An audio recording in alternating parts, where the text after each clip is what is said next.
Әсем әнеген бағдарламамыз әрмен қарай жалғастырамыз. Тағда таныстыра өтейік. Біздің бүгінгі тақырыбымыз қазақ әліппесінің атасы Ахмет Байтұрсынұлына арналып отыр. Аталған тақырып бойынша ой қосам, пікір білдірем десеңіздер, хабарласыңыздар. Ал хабарласу үшін біздің байланыс номеріміз 45 38 00, қала коды 87262. Біздің қонақжай студиямызға да біздің қонағымыз келіп қалыпты. Ендеше әріптес өзіңіз таныстыра өтсеңіз. Енді біз әр уақытта қонақжай студиямыздың төрінде бүгін Жамбыл ауданы Антон Макаренко атындағы орта мектебінің қазақ тілі мен әдебиет пәнінің мұғалімі, педагогика ғылымдардың магистрі, әдебиет зерттеушісі, тіл жанашыры, бүгінгі таңда осы бір салада елеулі еңбек етіп жүрген Салтанат Жұмабекқызы. Қош келдіңіз. Қош көрдік. Бүгінгі көңіл күйіңіз қалай? Бүгінгі көңіл күйіміз әдеттегідей, таңғы шуақты күнмен бойымызға қуат ұялап, бүгінгі кезекті сіздердің эфирлеріңізге келіп қалған жайымыз бар. Тамаша. Енді қонақ болып шақырып отырған себебіміздің бірі де Ахмет Байтұрсынұлы атамыздың шығармашылығы мен жалпы өмірбаянына негізделген эссе байқауында, мұғалімдер арасында ұйымдастырылған эссе байқауда жеңіске жеттіңіз. Осы бір байқау туралы өзіңіз айтып өтсеңіз. Енді қазақ халқының тарихында небір қым-қуыт оқиғаларға толы әр жылдар өтті. Сол оқиғалардың басы қасында ұлтқа ұстан, жұртқа тиянақ болған біздің ғалымдарымыз, алаш зиялылары көп деп айтуға болады. Оның ішінде ең Ахмет атамыздың өзіндік рөлі бар. Оны ұстаздар қауымы ғана емес, жалпы осы алаш жұртшылығы біледі. Енді Жамбыл облысы тілдер басқармасының ұйымдастыруымен өткен Ахмет ұлт ұстазы эссе жазу байқауына 400 жұмыстың ішінен 31 әріптестеріміздің арасынан 31 жұмыстың ішінен іріктеліп жеңімпаз атануымыз бұл біздің Ахмет атамыздың салып кеткен жолының бір жалғасы ретінде сол кісінің шығармашылығын таныту ең біздің басты миссиямыз болды деп айтуға болады. Енді жалпы Ахмет атамыз жайлы не жазамын деген ой шыны керек. Бәрімізді не туралы қаузаймын деген ой бәріміздің ойымызға келеді. Осы орайда мен Ахмет тағылымы, алаш тағылымы һәм Ахмет Байтұрсынұлының тіл тағылымы деген тақырыпта өзімнің осы эссемді ұсынған болатынмын. Енді ұйымдастырушылар тарапынан және де Әділқазы алқасы тарапынан үлкен бір қолдау тапқанына және де жан-жақты талданып, зерделеніп, соңында жеңімпаздар қатарында тұрғаныма шын жүректен қуаныштымын. Тамаша, енді осы жеңісіңізбен тағы да біз шын жүректен құттықтаймыз. Рахмет. Енді өзіңіздің бүгін таңда шәкірт тәрбиелеудесіз, оқушыларыңыз бар. Осы жолда Ахмет Байтұрсынұлы атамыздың шығармашылығын насихаттау мақсатында өзіңіздің оқушыларыңызбен қандай бір жүйелі жұмыстар атқарудасыз? Осы туралы айта өтсеңіз. Кез келген ұстаз ол барлық біздің әдебиет саласындағы майталмандарды, біздің әдебиетіміздің өзі күлтегін тоны көктен басталады деп айтамыз ғой. Ежелгі дәуір әдебиетінен бастап, қазіргі кездегі тәуелсіздік кезеңіндегі қазақ әдебиетін қамтитыны белгілі. Соның аралығындағы барлық ақын жазушыларды танытып отыру, ол кісілердің еңбектерін, шығармашылығын таныту, ол біздің ұстаздың басты мақсаты болып табылады. Енді бір ғана осы бүгінгі тақырып аясында Ахмет атамызға ғана қатысты тоқталатын болсақ, ең алғашқы шымылдығын десек болады, тұсаукесерін десек болады. 26 ақпанда ер балаларға арналған мамандандырылған білім инновация лицейінде Талғат ағамыздың бастамасымен Ахмет Байтұрсынұлының білім жүйесі бүгіні мен болашақ атты тақырыпта үлкен бір ауқымды конференция өтті.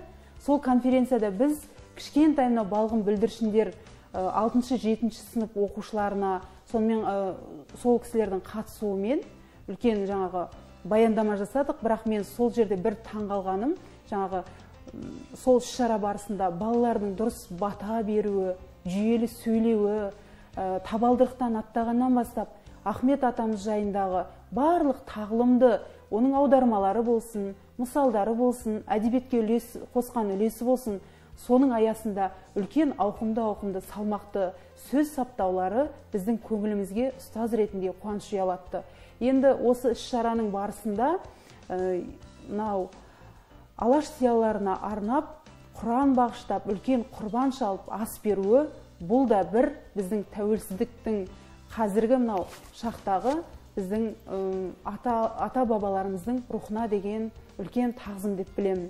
Енді одан кейінгі тұста әрқайсымыздың жыл сайын біз Ахмет атамыздың туған күні мынау 5 қыркүйекке сәйкес келеді деп, сол кезде қыркүйек қазан айларында ауқымды шаралар өткізіп жатамыз.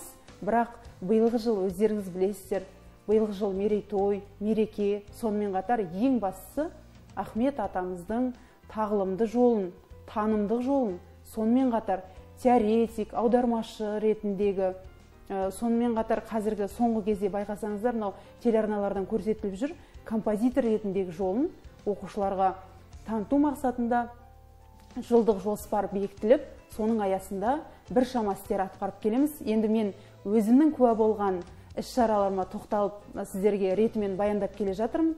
Соның бірі мынау Жамбыл ауданында ұйымдастырылған Әбдірахман Айтиев атындағы мектепте үлкен аудан көлемінде іс-шара болып өтті. Оған жоғары оқу орындарының ғалымдар қамтылып, сол жерде Темірбай ағайымыз бар, Зиба апайымыз бар, сонымен қатар Гүлзинат апайымыз сол іс-шараға қатысып, өздерінің Ахмет жасаған әдебиет теориясы жайында, мынау тілге қосқан өзінің үлесі жайында үлкен тағылымды ойлар айтып, сол іс-шара барысында оқушылар да шағын қойылым қойып, Ахмет атамыздың мынау мұрасын танытуда өзіндік үлестерін қосты. Енді бұл тек қана айтып отырғандарымыз бір парасы ғана. Мынау мен енді Жамбыл облыстық мынау тілдер басқармасының ұйымдастырып отырған биылғы жылда Ахмет атамызға арнап әртүрлі іс-шаралардың ұйытқысы болып отырғанына шын жүректен өзімнің алғысымды білдіргім келеді. Неге десеңіздер, Ахметті таныту, Ахаңды таныту бұл біздің ұлт ретіндегі, ұстаз ретіндегі, сонымен қатар алаш ретіндегі ең басты парызымыздың бірі. Неге десеңіздер, енді қараңыздаршы, бүкіл біздің әдебиет теориясының өзін біздің ұлттық жүйемізге, біздің қазақ халқының менталитетіне сай етіп жасап беруі бұл үлкен зор жетістіктердің бірі. Сондықтан да Ахмет атамыздың танытуда біз тек қана тілдер басқармасы емес, мынау ұстаздар қауымы емес, жалпы өзіміз де соған үлкен үлес қосуымыз керек. Енді келесі іс-шаралардың топтамасында мынау біздегі үлкен университетте өткен Ахмет Байтұрсынұлы атындағы олимпиаданы айтуға болады. Ол жерде де өзіміздің мынау шәкірттерім 9 сынып оқушылары қатысып, Ахмет атамызға байланысты жаңағы аудармаларынан, өлеңдерінен үзінді оқып, екінші кезеңінде эссе жазып, сонымен қатар әртүрлі теориялық сауалдарға жауап беру арқылы шәкірттерімнің де жеңіске жетіп, алғыс хат иеленгеніміз бар. Ол да бір, мынау қарап отырсаңыздар, енді басқа өңірлерде де өтіп жатыр ғой, бірақ осы университетте, тілдер басқармасында, Жамбыл облысы білім басқармасы оқу әдістемелік кабинетінің ұйымдастыруымен өтіп жатқан шаралардың өзі Ахмет атамызға деген, Ахмет атамыздың бізді бір арнаға тоғыстырып отыруының негізгі мынау басты себебі, яғни бір символ ретінде қарастырсақ болады. Енді Зейнолла Қабдоловтың өзі айтады ғой, әдебиет теориясы дегеніміз не? Әдебиет дегеніміз не деп? Әдебиет дегеніміз Ахмет Байтұрсынұлысыз, басы жоқ кеуде секілді, ал дене бассыз бола ма деп. Сол секілді біз тек қана бүгінгі күнде ғана емес, жалпы мерейтойдың аясында ғана емес, сонымен қатар жыл осы ғасырлардан ғасырларға жалғастырып, Ахмет атамыздың танымдық, өзінің мынау зерттеушілік, ағартушылық мұрасын таныту ең басты негізгі міндеттеріміздің бірі. Енді қазір бір айтқым келіп отырған ойым, біз мүмкіндігінше қазіргі уақытта өзіңіз айтып отырған іс-шаралар бүгінгі қоғамда мүмкін мен естімей жатырмын, мүмкін насихатталмай жатыр белгілі бір деңгейде. Бір өз ортасында өтіп, өз деңгейінде ұйымдастырылып, сол жерде қалып қалған секілді. Мүмкін насихаттаудың басқа да бір жолын ұсынар ма едіңіз? Мысалы, өзіңіздің аузыңыздан естіп отқан қазіргі өте бір тағылымы мол іс-шаралар, өте бір ауқымды іс-шаралар дейік.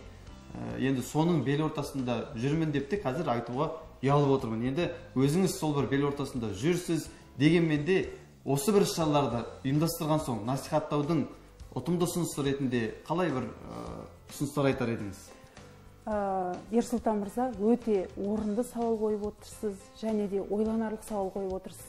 Қарап отырсақ, Ахмет атамыз енді қазір әлеуметтік желі бар дейміз, әлеуметтік желі арқылы насихаттап айтып жүрміз. Мынау әртүрлі жобаларды қолға алып жатырмыз. Бірақ біздің ұлттық тәрбие, патриоттық тәрбие, сонымен қатар өзіміздің отансүйгіштік, мынау біздің тұлғаларды зерделеуде, талдаудағы өзіміздің негізгі мақсатымыз ол ең бірінші өзімізден басталу керек. Неге біз жаңа Қазақстан деп айтып жатырмыз?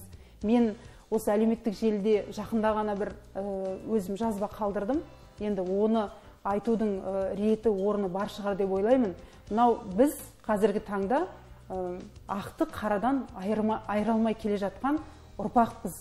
Енді көпке топырақ шаша алмаймыз, бірақ әлі де біз дей тұрғанмен, әлі де біздің басымызда олқылықтар басым. Мысалы қарап отырсақ, алдымызда отырған шәкірттерге бағыт-бағдар беретін кім? Ол ең алдымен ұстаз, үйде ата-анасы. Егер де мынау ұлт ұстазына арналған жаңағы көркем фильм тек қана сол 5 күндік тәуелсіздік аясында ғана 5 күн көріп талданып қалып кететін болса, ол ары қарай өзінің белгілі бір жүйесін таппайды. Егер де біз осы Ахмет атамызға арналған, не болмаса кез келген тұлғаға арналған дейікші, оның барлығы телеарналардан түсіріліп жатыр, қолдау мемлекет тарапынан табылып жатыр. Бірақ та тек қана қазақ тілі мұғалімдері ғана емес, немесе Әлихан атамыз тарихқа ғана қатысты емес қой. Жалпы ол бізге қазаққа ортақ тұлға. Сондықтан оны отбасында жаңағы талдап, талқылап, бір ғана мынау дастарханда бас қосқан кезде бізге қандай еңбек сіңіргенін айтып отыратын болсақ, ол біздің өзіміздің осы тәуелсіздік кезеңіндегі анау 31-37 жылдар аралығындағы қуғын-сүргінге ұшырап, не болмаса өткен тарих беттерін қайта ашып қарауға, сонымен қатар баланың санасына, көкірек көзіне, көңіл сәулесіне құюға өз үлесімізді тигізер едік. Енді мен сіздің бір жағынан ойыңызға қарсы ой айтқым келіп отыр. Мынау біздің мектепте оқуға құштар мектеп деген жоба жүзеге асып келеді. Сол кезде енді мен әр эфирлеріңізге келген сайын айтып отырам. Қазіргі таңда, қазіргінің тілімен айтқан кезде лайфхак дейді ғой. Мен өзімнің мынау қыркүйек айында оқушылар келеді алдыма. Сол кезде міндетті түрде айтам, балалар, сіздерге мына кітаптардың тізімі беріледі. Сол кітаптарды аласыздар да сіздер оқисыздар. Мен міндетті түрде сіздердің кітапханадан барып формулярларыңызды тексерем, және де белгілі бір детальдан ғана сауал тастаймын. Егер сіз сол кітапты оқыған болсаңыз, онда жауап бере аласыз.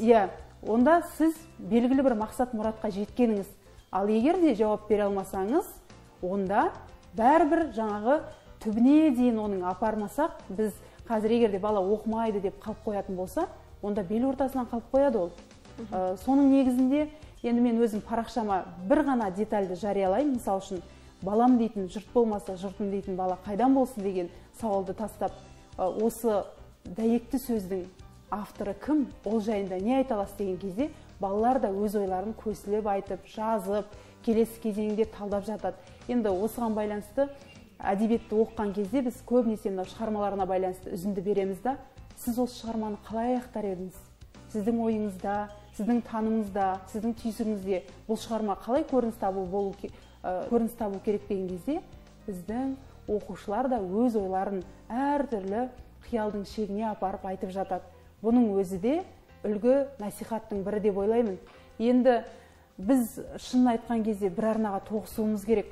Енді сіздердің арна, жамбыл арнасын мен көптеген ұлт руханиятына қызмет етіп жатқан арнаның бірі деп айтуыма толық негіз бар. Неге десеңіздер, өздеріңізде көптеген іс-шаралардың басы-қасында жүріп, қазіргі таңда міне бүгінгі күннің өзін Ахмет атамызға арнап отыруларыңыздың өзі үлкен бір істердің теңізге тамған тамшысы ғана болса да, үлкен бұл тарих бетінде қалатын сәулелі тарихи сәттердің бірі деп айтуға болады. Енді осы орайда өзіңіздің осындай бір ізгі тілегіңізге алғысымызды білдіреміз.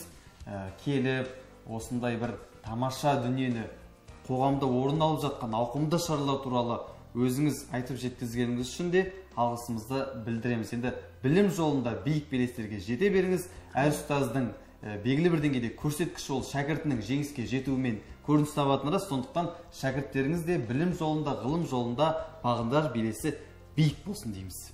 Рахмет сіздерге. Енді әр оқушының сүйген сабағы бар дейді, әр ұстаздың түйген талабы бар.